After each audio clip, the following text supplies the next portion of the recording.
I'm really excited that we are all beginning this session in the UAS ballroom, which is appropriate because the next person I'd like to introduce is the Chancellor from the University of Alaska Southeast. Rick Caulfield has been the Chancellor of UAS since 2016. Is that correct?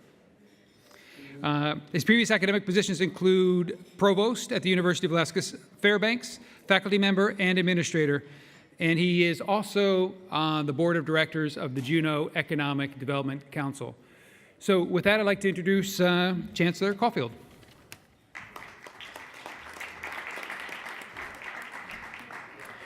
Thank you, Brian. It's a real privilege for me to be here to introduce this panel on the ocean products industry in Alaska, with a special emphasis on mariculture. Before I do that, I just want to express my appreciation again for the opportunity for UAS to be a sponsor of this event.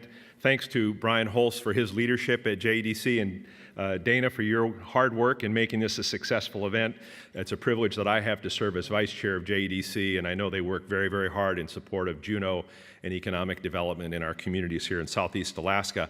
And I also want to give a shout out to, we have some students here from the University of Alaska Southeast. If you'd raise your hand, I see several hands out here. Students associated with our business administration and public administration program, so we're very pleased to have you here as well. You know, nothing defines Alaska more than its ocean resources. Some 60,000 workers in our state earn more than $1.6 billion a year from the seafood industry, some $2.1 billion in total labor income, and almost $6 billion in total economic activity in Alaska associated with the ocean industry, that blue economy. And that's true whether you're in the pollock fishery, the world-class pollock fishery in the Bering Sea, if you're in coastal Alaska involved with salmon fishing, crab, halibut, black cod, what have you, or even in small remote communities in the interior of Alaska, where I spent a lot of my years, where salmon migrating up the streams bring ocean energy into interior Alaska rivers and make possible the livelihoods of indigenous populations who've lived in those communities for 10,000 years or more. Here in Southeast Alaska, more than 6,000 jobs are associated with the maritime sector, not only with fisheries, but shipbuilding and ship repair and fish processing. Some $210 million in wages every year. But it's an industry also that's under considerable pressure with environmental change, with regulatory challenges, and also with the challenges of global competition. And so we're going to have an opportunity today to talk about diversification, and especially focusing, as I said earlier, on the possibility of growth in the mariculture sector. And I'll just say, in my role as Chancellor here at the University of Alaska Southeast, I've had an opportunity to learn a lot more about mariculture. I traveled down to Cake last year and visited with Tom Henderson, who's a small business owner. He's been running Pearl of Alaska Oysters for some 25 years. Went out with him on his boat into the tidelands and just looked across the tideland landscape where there were thousands of oysters growing. And Tom shared with us both the challenges that he faced, the opportunities that it created for a good livelihood for him, and his hope that we would see growth in the maritime economy here in Southeast Alaska long into the future. He believes in it so much that he and his family created a scholarship at our university here in Southeast for students interested in the marine environment and specifically in mariculture in the name of his father, Bob Henderson, who was a longtime leader in the community of Haines. And I also had a chance to visit with Bo Perry, who is with Premium Oceanic based in California, and they're doing investments here in Alaska, trying to get a foothold in developing a mariculture industry, both in Southeast Alaska and Kodiak and other parts of our state. So it's a topic that's timely and important. So we have three really capable presenters today, and I'm very pleased to introduce the three of them. Our first presenter is going to be Brad Moran, who is the Dean of the College of Fisheries and Ocean Sciences at the University of Alaska Fairbanks. He's a professor of oceanography Previously, he was acting director of the Obama administration's National Ocean Council and assistant director for ocean sciences in the White House Office of Science and Technology Policy. He was also a professor of oceanography in the Graduate School of Oceanography at the University of Rhode Island. Our second speaker is Julie Decker. Julie is well known to many of us here in Southeast Alaska. She first came to Ketchikan in 1994 to work as a cannery worker out of college. She ended up stubbing her toe in Southeast Alaska and going on to work as a deckhand, a diver, a vessel owner, and manager in both the seafood processing businesses and in nonprofits. And she served on a number of boards and committees associated with the seafood industry, including those in Southeast Conference, the United Fishermen of Alaska, the Alaska Seafood Marketing Institute, and the Alaska Fisheries Development Foundation. And most recently, and she'll be talking quite a bit about this just now, she's been serving as the chair of the governor's task force on mariculture. She also is a commercial fisherman, fishing with her family on the fishing vessel McCrae out of Wrangell. And then our third speaker is Mr. Larry Cotter. Larry is the CEO of the Aleutian Pribilof Island Community Development Association, or APICTA, one of the 6 community development quota or CDQ groups in our state, focusing on fisheries in the Bering Sea and the Aleutian Islands. Larry came to Juneau in 1974.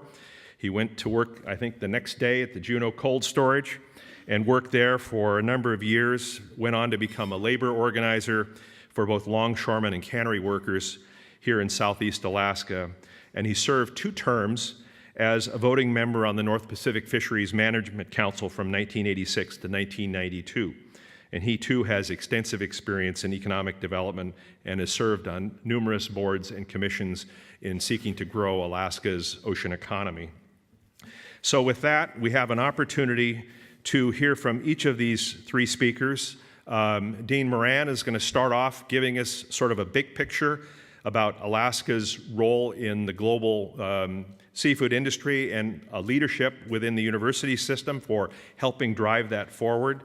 We're going to have Julie talking about the governor's task force on mariculture, some of the key issues that that task force is working on. Their report is in draft form and will be presented to Governor Walker very soon. And then we'll give the opportunity to Larry Cotter to speak about his experience over many years working with coastal communities in the development of new industries within the seafood sector. And so with that, I do want to note that once each of these presenters gives their talk, we have a microphone up here, and we're hoping that you will jot down questions that you might have for our presenters, and feel free to come forward after they've done their initial presentation to invite questions from them. So with that, I'm going to turn the microphone over to Dean Brad Moran.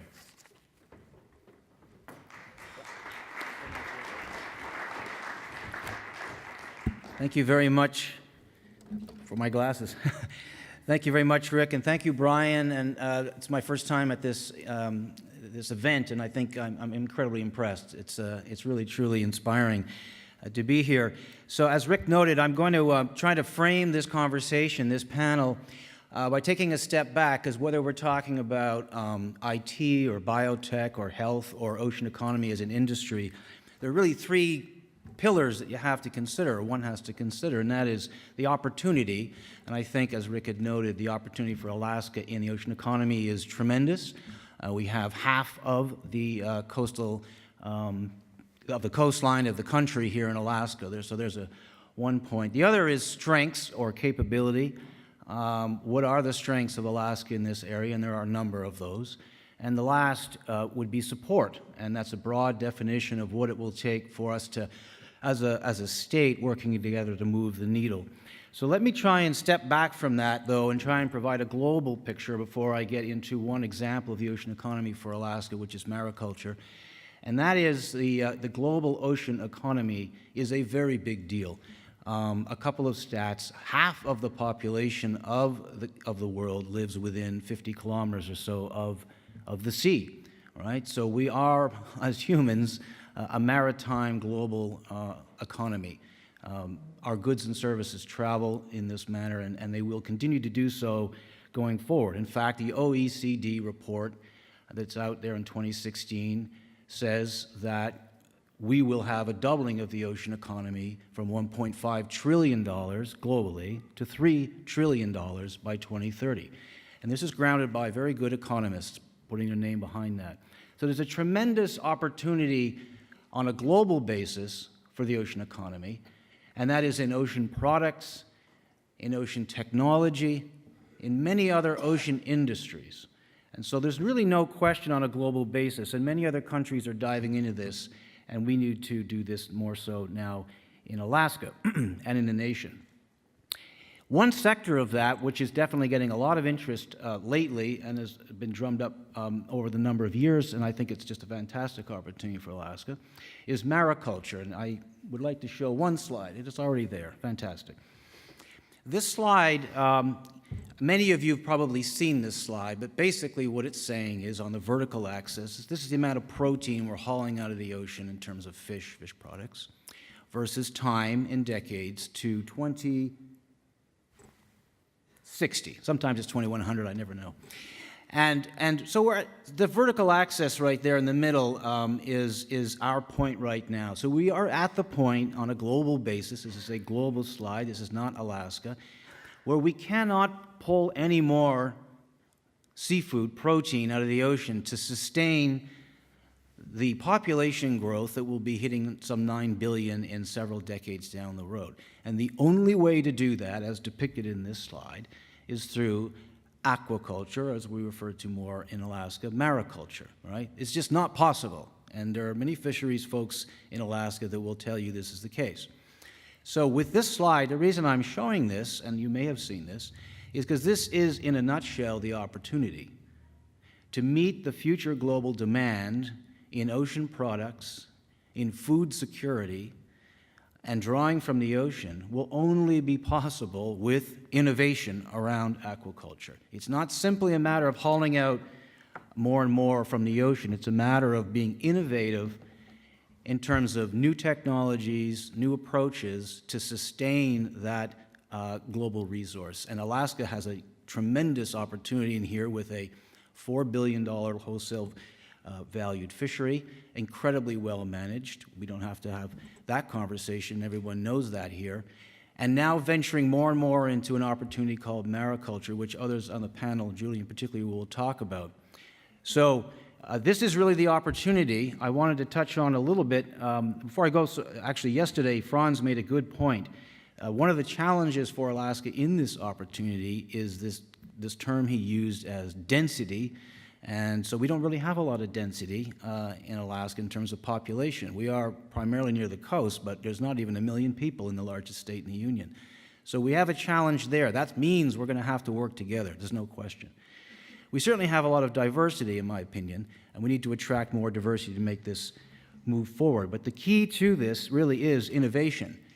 It's about value added to bring value to that equation, right? We are a resource extraction economy in Alaska, whether it's oil and gas, timber, mining, fisheries. We really need to get into a more value-added approach, and we're doing so. And I'd like to speak a little bit to that on the strengths. Now, I am the Dean of the College of Fisheries and Ocean Sciences at UAF, and here I am in UAS territory. But I'm going to show some examples of our strengths and capacity, and I want to emphasize that we're absolutely looking to forge collaborations with UAS and other partners. So if I could have the next slide, or maybe I can do that myself. This is a slide that I prepared on mariculture facilities, faculty, and research. And with all due respect, this is a UAF-focused approach, but it is actually fairly accurate when you go right across the state. We have a Kodiak Seafood and Marine Science Center, right? This is the only seafood processing plant for research, et cetera, in the state of Alaska.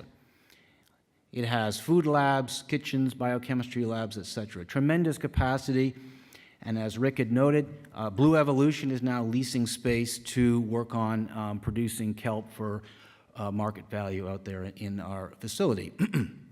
Kositsna Bay Laboratory on the coast, and by the way, the pictures of these are indicated along the bottom.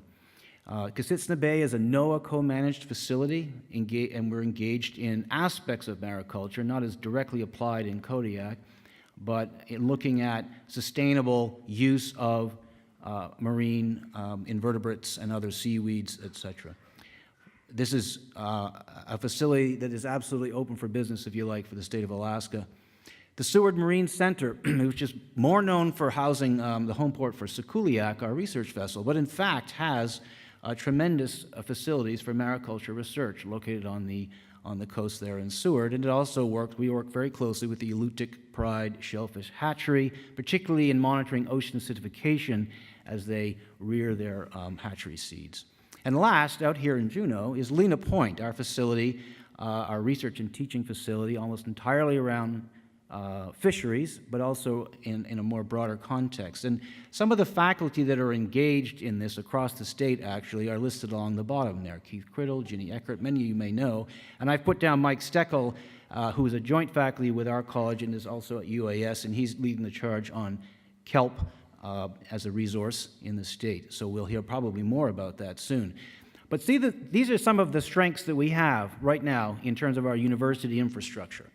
Right? So this is something to think hard about in terms of our limited resources, our ability to tackle this ocean economy opportunity with what we have right now and looking for what we need to make this needle move forward. My last slide, you saw perhaps Governor Walker speak yesterday. It was a great speech, I thought. And he gave this tweet after we held a panel on the blue economy at Ocean 17. First of all, the fact that Ocean 17 was hosted in Anchorage, Alaska was, I thought, absolutely fantastic. And we held a fairly high-level panel about the opportunity around the ocean economy. And I was incredibly delighted to see that he tweeted, "It's time for Alaska to become a leader in the blue economy." And so that gets to the support part, the third bullet that I mentioned. We have the opportunity in front of us. We have certain strengths and capacity, and support is the key. And what do I mean about support? Well, that means how are you actually going to make something really happen, whether it's any industry, but we're talking about ocean economy right now. We need science and technology, right? We need innovation. And you could think about this if it was healthcare, it wouldn't matter. You need R&D. You need the applied side implementation. There is no ocean engineering and technology program in the state of Alaska right now. That's sort of astonishing. That's a real opportunity for training on the applied side in R&D. Manufacturing. It's not simply a matter of hauling our resource and exporting it. We need to think about value added, and there's a manufacturing aspect to that. Many of the at-sea processes are based in Alaska, right in Kodiak, for example. Here's an opportunity to partner up with some of the at-sea processors in this regard, Trident for one example. Infrastructure. I talked to Bill Dewey, who works at Taylor Shellfish down in Washington State. A year ago, he was on a panel, and he said, you know, we ran out of places to harvest our gooey ducks, so he went up to Vancouver in Canada. I was actually born in Canada, and I said, Bill, why would you do that? Why wouldn't you go to Alaska? We've got tons of coastline. Yeah, but you don't have that many roads and infrastructure, and that hits the bottom line. So infrastructure is going to be very important when you think about this in a bigger way. Decision-making and policy are going to be important because for many other parts of the country, we don't really have this problem. It's not in my backyard, right? NIMBY. They don't want to see in California fish farming or other things like this. We might not have that same problem, but there's still going to be policy decisions around the use of water, the marine planning, and all that goes with it. And finally, as our Lieutenant Governor pointed out really well yesterday in his speech last night, you do need government support, right? The private sector wants to see a competitive tax base, incentives, the education tax credit, which will expire this year if we don't get this turned around. These things are very important policy pieces to help the ocean economy move forward. And that tweet from the governor is incredibly powerful in that regard. So I'll summarize my remarks by saying that, you know, this is an important opportunity and point in time for Alaska in terms of diversifying its economy. We were all in on the oil and gas, and that's not sustainable, as we all know. And this is a really incredible opportunity, but it really will come to fruition if we work together across the universities, across the private sector, and have support from our government. Thank you very much.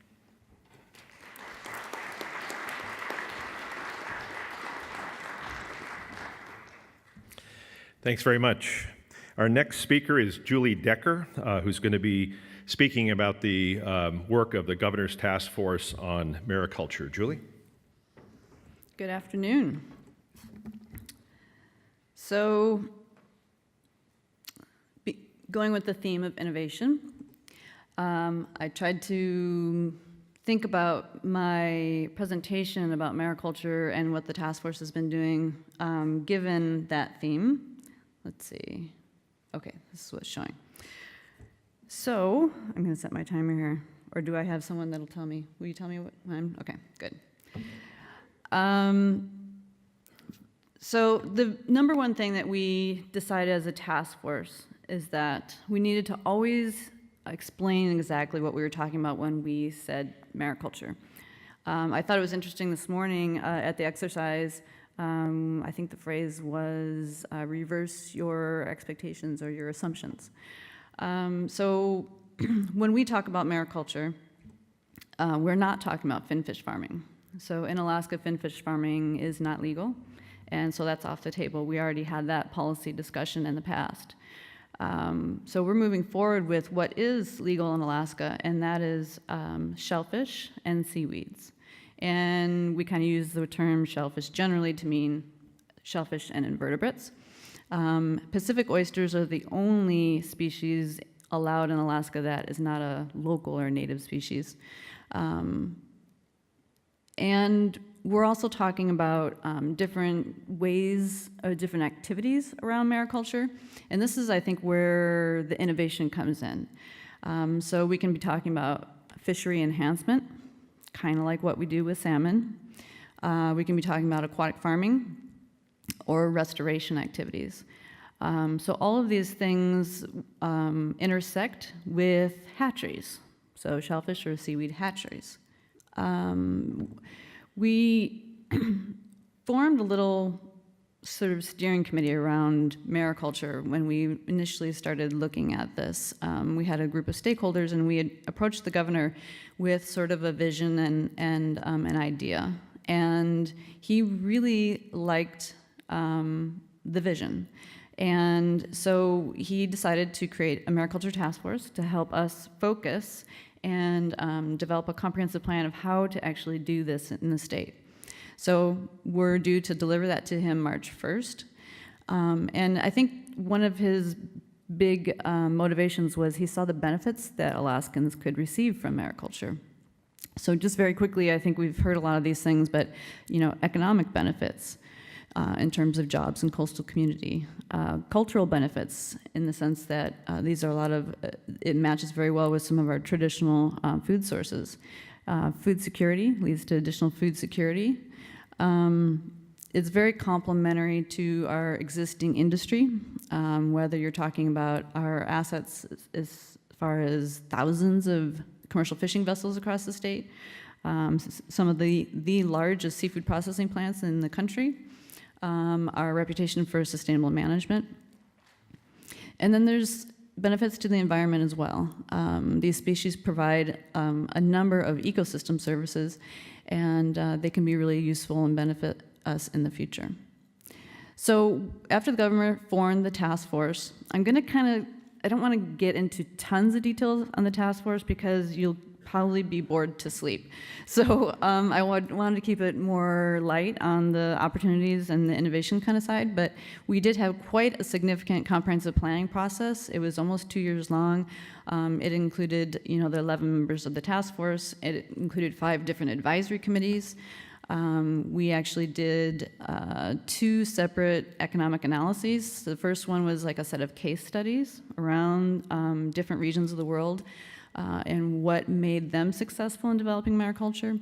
The second phase was to build like an economic framework for mariculture development in Alaska and look toward some goals around that. And what's resulted, I can give you kind of the highlights of the comprehensive plan that will be coming forward next week to the governor. The vision is to develop a viable and sustainable mariculture industry producing shellfish and aquatic plants for the long-term benefit of Alaska's economy, environment, and communities. The goal that we all decided on is to grow a $100 million mariculture industry in 20 years. My organization had previously been talking about a $1 billion industry in 30 years. We kind of notched that back a little bit and decided to be a little bit more conservative and shorten the timeline to be something more that we felt more comfortable projecting forward.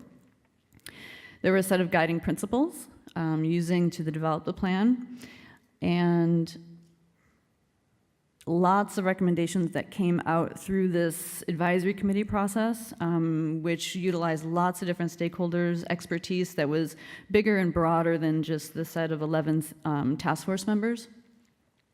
And we boiled those recommendations down to a set of priority recommendations. And so in the plan, there'll be a lot more than this, but I wanted to list off the priority recommendations. First one is to secure seed supply through hatcheries. The second was to pass state legislation to do two things, help fund hatcheries through the Mariculture Revolving Loan Fund, and to allow shellfish enhancement. The third was to establish an Alaska Mariculture Development Council. So we really saw the utility of the task force in driving movement and momentum around whether it was research or just partnerships and in many different ways. So we wanted to keep that idea moving forward. Establish a Mariculture Research Center at the University of Alaska. That was another kind of key recommendation that we noticed.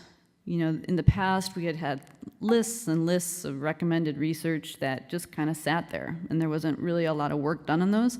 So we wanted to sort of break that systemic problem through a dedicated research center with at least one staff person to begin with who could coordinate the approach to getting those research questions answered. And let's see, the fifth one is to fill key positions to enable the growth of the industry.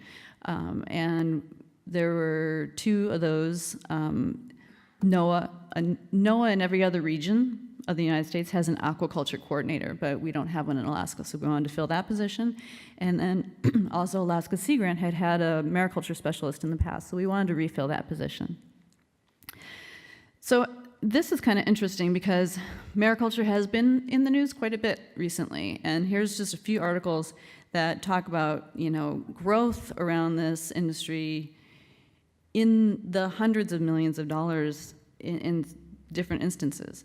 So this is not pie in the sky. This is actually happening, and as Brad Moran mentioned, we have a lot of opportunity here in Alaska as well. This is kind of an interesting article I came across in Rolling Stone. They talked about 25 people shaping the next 50 years, and they brought forward Bren Smith, who's on the East Coast out of Connecticut, who's doing this, what he's termed vertical farming. But he's working with us on this project that the U.S. Department of Energy funded us to look at how to grow and harvest seaweed more efficiently. And so we've actually built this relationship. But it's interesting to open up Rolling Stone and to see one of your partners highlighted as one of the 25 people shaping the world. So pretty cool. But I think this slide may look the most boring, but it has the most interesting ideas on it. And I really wanted to come back to the title, Mariculture plus Innovation equals Opportunity, because that's what this is all about. It's about the opportunity that mariculture represents. But you really don't get to those unless you bring in that innovation piece. So in the past, mariculture in Alaska really meant kind of small-scale, single-species operations. And now we're starting to see some emerging businesses on the medium scale, and some of them with multi-species on their sites. But there's a lot more besides that. And so I wanted to run through some of the ideas that people are bringing forward to me that have been discussed. You can pair tourism with mariculture, and there's actually a couple of folks doing that right now out of Hoona. Anthony, I'm not sure if he's still here, but Anthony is selling oysters to, he has a farm in Hoona, and there you are, Anthony. He's selling oysters to tour operators that are selling them to the cruise ship passengers that are coming to Hoona. And there's another farmer based in Ketchikan, Hump Island Oyster Company, and he's going to be this summer for the first time working with a tour operator in Ketchikan to bring some of their folks through his farm site, so they get to see what this oyster farm operation is. Instead of harvesting his seaweed this spring, he's going to leave at least some of it in the water so that they can pull it up out of the water and they can show the tourists. They can also talk about how this is great, it's wonderful, it's sustainable practices, it's ecosystem services, it's all this stuff, right? So people can learn about not just see and what's being done, how it's being done, but also learn how good it is for both the people in Alaska and for the ecosystem services. And when they bring that message back home, it's really powerful in the marketplace. So another way that is people are talking about mariculture is how can you pair it with our existing salmon hatcheries? Can we use some of these species, maybe sea cucumbers, to sort of have a symbiotic relationship with the salmon that are there? Or seaweed, basically grow some other species, you add to your diversification of your species. There's been a group working on king crab enhancement. There's some folks working on sea cucumber enhancement. This leads to sustainability of those fisheries right now. People have talked about oyster bars. It's a huge opportunity in Southeast Alaska, particularly. You pair oyster bars with small tapas and cruise passengers, which I believe I saw John Binkley here earlier, but last week he announced at Southeast Conference that cruise ship passengers will be up to 1.31 million, I think it was, 12% increase over this year. So huge growth there. Lots of opportunity. Waste treatment. Who would think of mariculture as a form of waste treatment, but hence it's happening other places. Carbon removal with seaweed. You sell carbon credits. The opportunities are only limited by your imagination. Demonstration farms for workforce development. On Prince of Wales Island, they're doing greenhouses with the high school. Kids are learning to grow food, they serve it to the kids. Well, you could pair that with mariculture. And how about kelp salsa? I think there's somebody in this room who thinks that's a good idea. So, the world is your oyster. When it comes to mariculture, it's just limited by your creativity and innovation. So, thank you. That's all I have.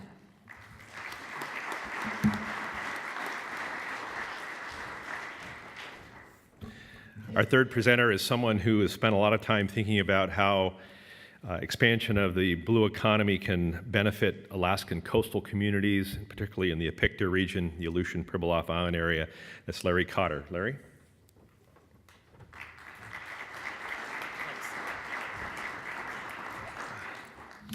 So I think I need to explain what a community development quota is first, so that those of you who don't know what it is understand where we're coming from.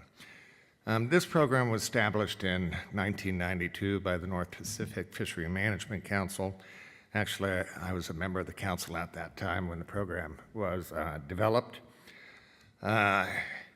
Currently, 10% of all of the quotas for groundfish and crab that are allocated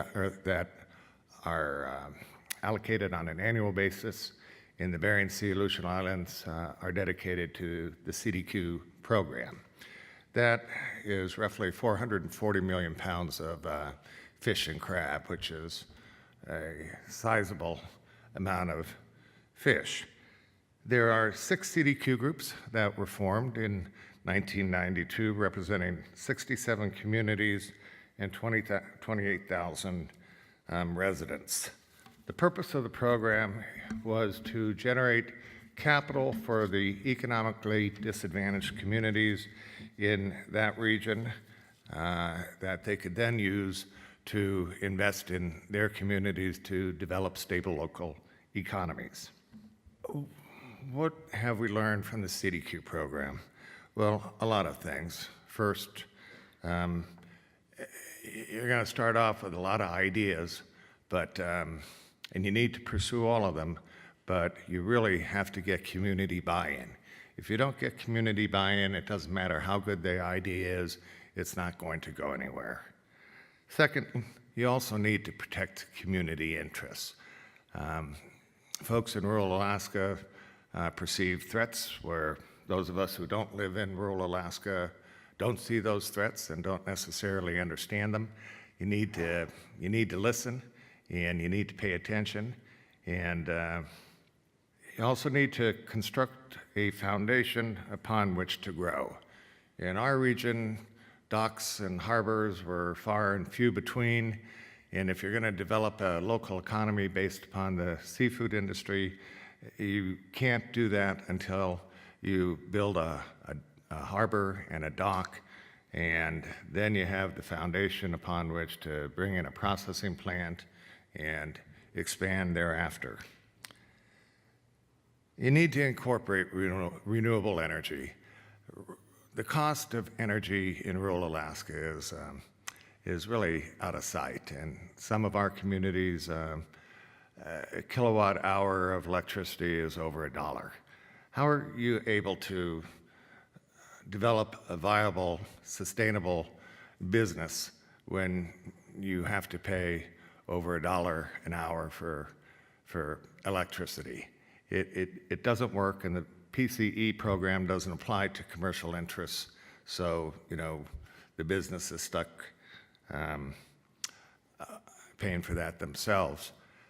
And renewable energy is a big part of our program. It's good for the business, but it's also good for the community. The ocean is everything. In the Apicta world, everything comes from the sea. And, you could say that about most all of rural Alaska. Everything comes from the sea. That's your refrigerator, that's your garage, that's your opportunity for the future. It's in the sea.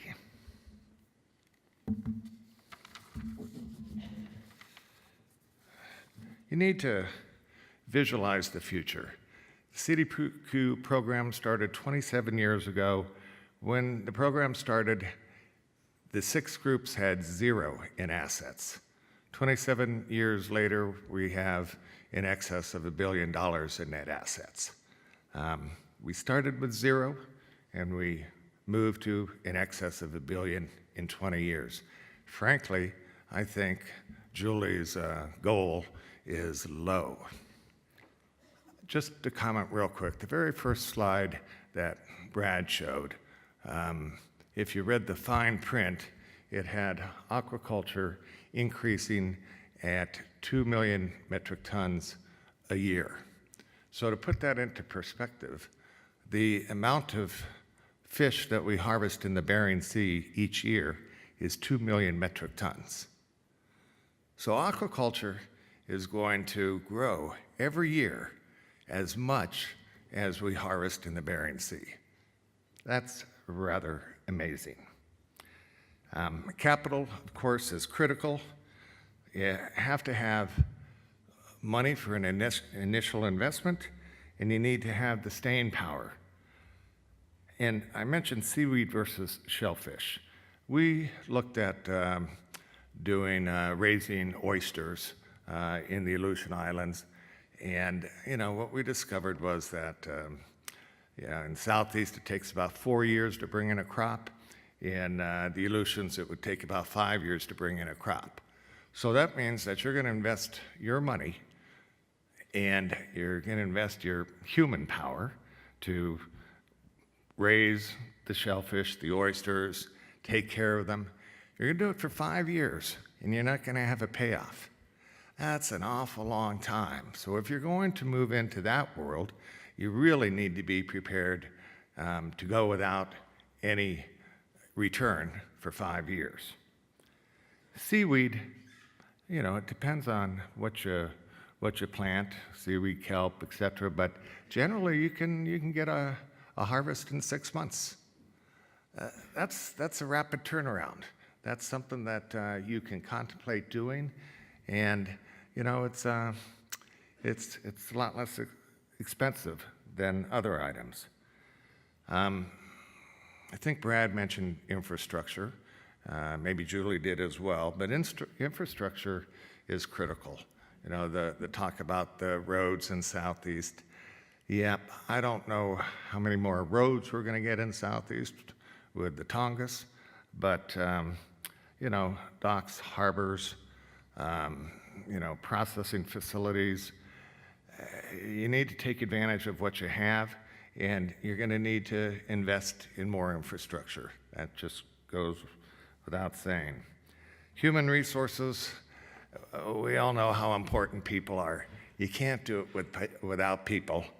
They're critical, and they have to be reliable. If you're going to be raising a crop, you need to be able to tend that crop. And in many respects, the seafood industry, whether it's harvesting fish or growing mariculture, is just like the agriculture industry. We do the same thing, and we play in the same world of markets with supply and demand, and it's a global marketplace. You have to be prepared to see your prices rise and fall with the strength of the dollar. You have to have vision. We all know that. But it's also important to have skin in the game. People need to be invested in order to make it work. Why is the PICTA interested in mariculture, and why should you be interested? Well, from the PICTA side, it begins to fill the gaps. In some of our communities, we have fishing and processing operations that last a matter of months. But what we've discovered is that if you look at our region, every community in our region that has a year-round seafood processing plant is at least stable.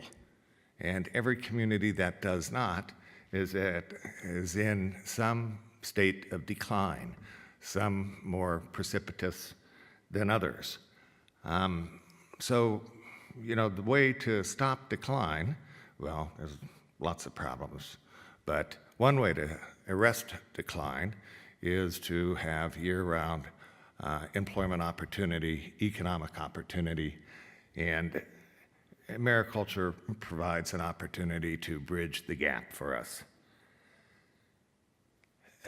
Mariculture also, in our case, we'd be able to use existing infrastructure, which is going to reduce our fixed costs for the other things that we do the rest of the year.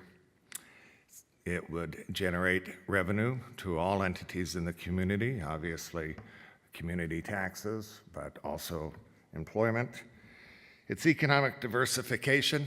The seafood industry is, I always say it's not for the prudent. It can be a dangerous place, and you got to be able to survive the ups and the downs, because it's almost like the seasons of the year. There's always going to be a fall, a winter, a spring, and a summer, and they're all a bit different. It has the potential to reduce reliance on diesel fuels, and this is where I think it's one aspect of mariculture is really cool, and that is that there's algae that you can grow, that you can convert to energy. And, you wouldn't just grow algae, but if you're growing other things and you have the opportunity to grow algae and you have the opportunity to convert that to energy, then that's just another form of renewable energy that brings down your costs and makes all things possible.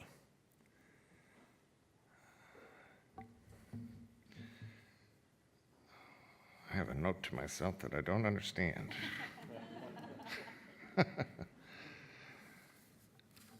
So, I'll move towards the conclusion. I say the future is not the present, and, we all know that.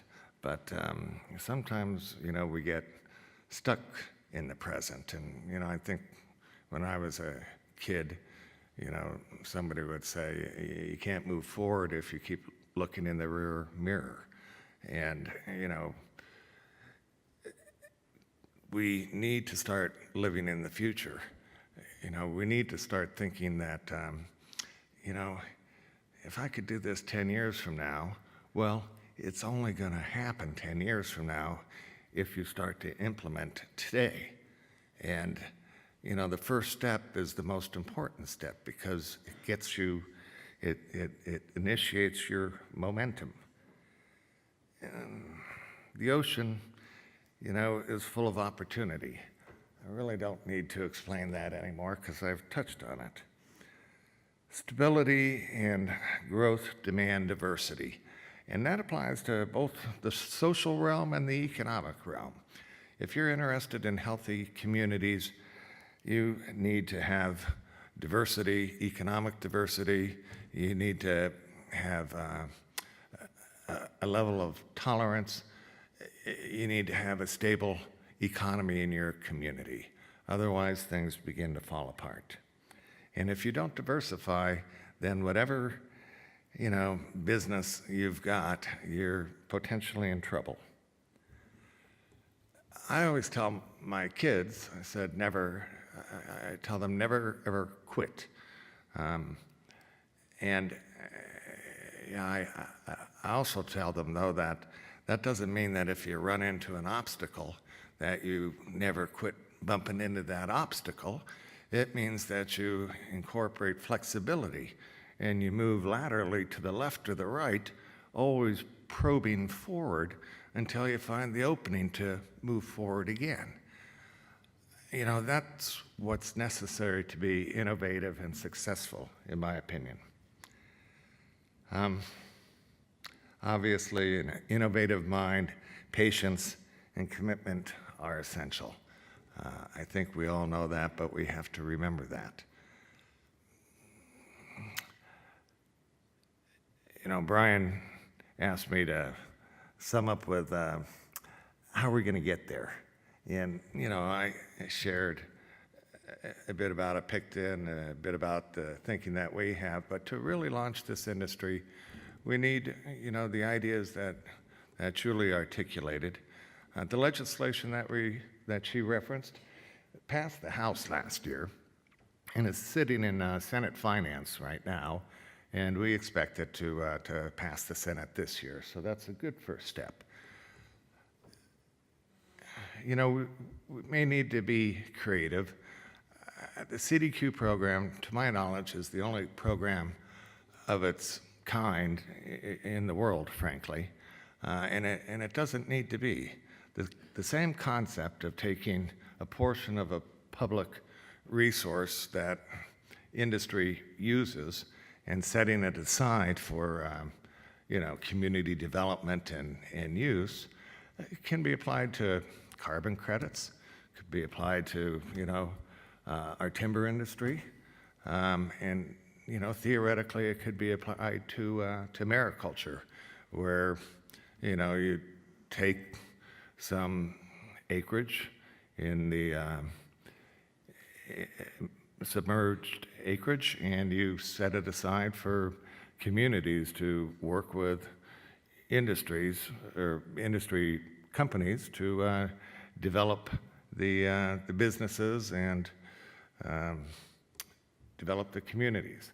We're going to need to be innovative to get this going. In any event, I'm starting to wander. I appreciate the opportunity. Thank you very much.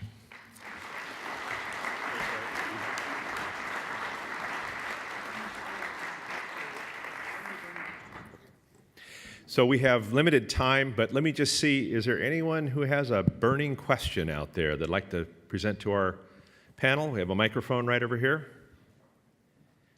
Please, Garrett. Folks, thanks for being here. What's the range of effects of ocean acidification? How do we think about that? How do you think about it? Do you want me to take that? Thank you. The range of effects, well, the ocean is becoming more acidic. There's nothing really we can do quite about that. The impact on biological organisms right now of that acidification is not entirely known.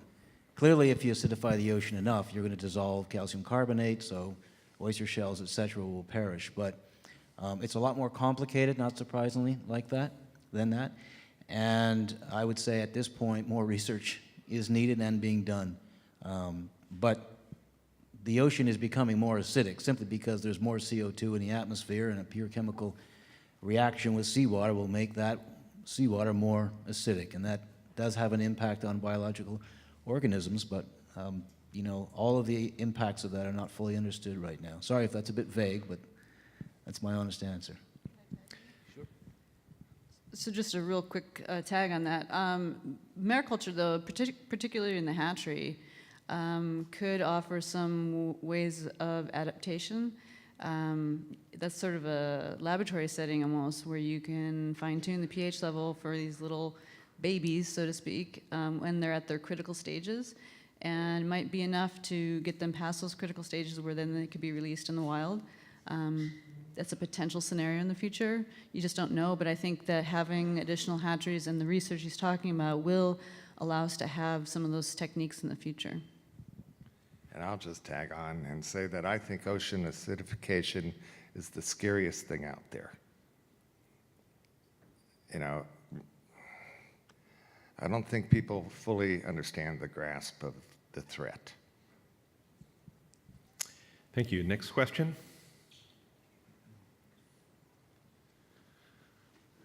My name's Garrett Schoenberger, and I recently moved back to Juneau. I'm born and raised in Alaska, Yakutat and Juneau.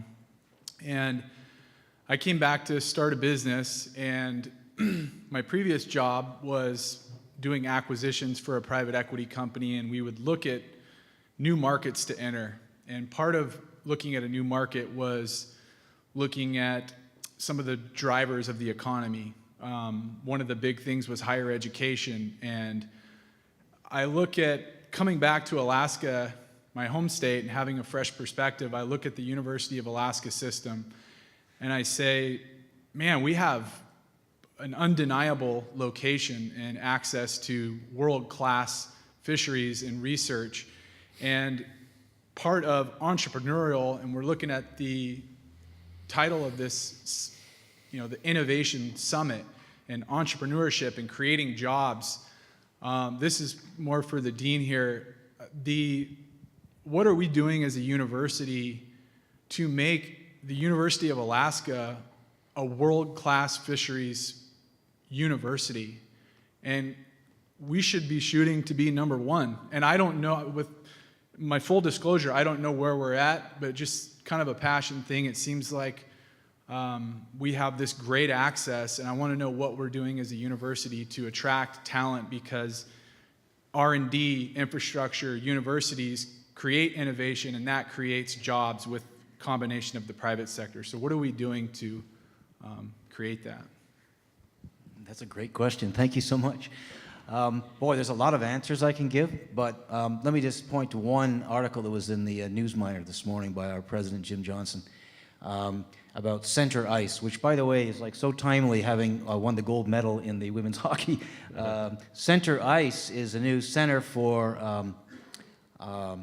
innovation, collaboration, and entrepreneurship, ICE. So that's just on the street at UAF to try to stimulate what you're talking about, bring in new partners to leverage the investment the state is making. But let me go back. I mean, I moved to Alaska a little over 2 years ago because this is a powerhouse research university. I was at the University of Rhode Island. I worked at Woods Hole Oceanographic. They're very good organizations too. But in terms of fisheries, we are absolutely, up there. I won't say we're number one because UW and others are very, very powerful. We're absolutely punching way above our weight. It's a $100 million operation. The Vice Chancellor for Research is right back there. That is way over our weight limit, if you like, for research capacity at the University of Alaska Fairbanks. So the fisheries is outstanding. Ocean science is outstanding. The research capacity is tremendous. I would also say that the investment by the state in the universities, quite frankly, is really strong. I know we're in a budget crisis right now. We've been in that, and it's very challenging, and there's a lot of very difficult decisions that are being made about where to allocate limited resources. But, we actually just testified this morning at the House Fisheries Committee. and that went very well. I mean, I don't think there's really much misunderstanding about how incredible the fisheries research and teaching is at UAF, and in partnership with UAS, let me add. So, can we do more? Can we be better? We absolutely are aspirational. I mean, that's what the dean and the president and the vice chancellors are all shooting for. But, you know, I would say a really honest impression is that people don't really understand entirely how amazing it is up here in Alaska, and I can say that because I'm new, and I've kind of learned that in the last couple of years. But UAF and Fisheries and Ocean Science is really hitting it, and there are many examples that I would throw out there, but I actually want to make sure that our Chancellor Rick maybe can speak to that himself or others on the panel. So that's a rah-rah moment, but, you know, I have a lot of faith that you know, the sky's the limit, but we're really up there in terms of our prowess, in terms of our international and national reputation. Thank you for that question. I think in the interest of time, we're going to need to keep moving forward. Did you have one other question, Keith? If you could keep it brief, please. Yes, and so my name's Keith, and I'm faculty at UAS too, and also have a seafood company. And I know that Alaska leads output for seafood, you know, in volumetric terms in the country. And I see a lot of talk about expansion into new marketplaces and things like that. And USDA shrink report has, you know, shrink product that's thrown away is around 35%. And so I see kind of an untapped market. And so my question is how can we stimulate more investment or more involvement or more energy into bringing more value into the products that we already have, you know, maybe through food innovation. Places like University of Hawaii has 8 chefs, and their sole purpose is like, how can they create new products within, you know, the resources that the state delivers, improving quality, improving handling practices, shipping, supply chain logistics. And I know there's groups like ASME that's doing a lot of great work, and I know like a lot of BBSRDA folks are doing that. But it seems like what could stimulate like a giant umbrella for the state that's producing the largest volume to look at what we have and how we can maximize that. Who would like to take that on? I've got to respond just Sure. quickly, but I mean, I think the answer is right in this room. Everyone in this room is part of what you're advocating for, and I think we're all behind your question and the fact that there's just so much opportunity there. And Julie went into this in great detail, and Larry, but you know, the universities are an engine of a diversified economy, and we are at the forefront of fisheries and ocean sciences, and mariculture is right in there. So I think, you know, what it's going to take, though, is cooperation and really working together, because we do have a density challenge. I'm going to pass it on. Well, I'm going to jump in. You know, speaking as a member of the industry, I mean, we own processing plants in Alaska, one in Kent, Washington as well. Everybody in this industry is focused on improving quality and extracting as much as we possibly can in terms of revenue from every pound of fish that we harvest. You know, and it gets complicated, but you know, you look at the rise of salmon burgers, and Trident Seafoods pioneered that about 8 to 10 years ago, and pretty soon they were using more pink salmon for their burgers than they were able to process. And that correspondingly drove the price of pink salmon up. You know, it's much more difficult to do some of that stuff in Alaska because of logistics and costs and things like that. But, you know, even in the sense of fillets, everybody who can produce a fillet now is producing a fillet if they can get there, if you know, the production is at a level that allows them to fillet instead of produce H&G. New product forms are constantly coming out. I think this industry is increasingly competitive, and it's going to keep moving in that direction. Well, I think we need to wrap up. Join me, please, in thanking our panelists.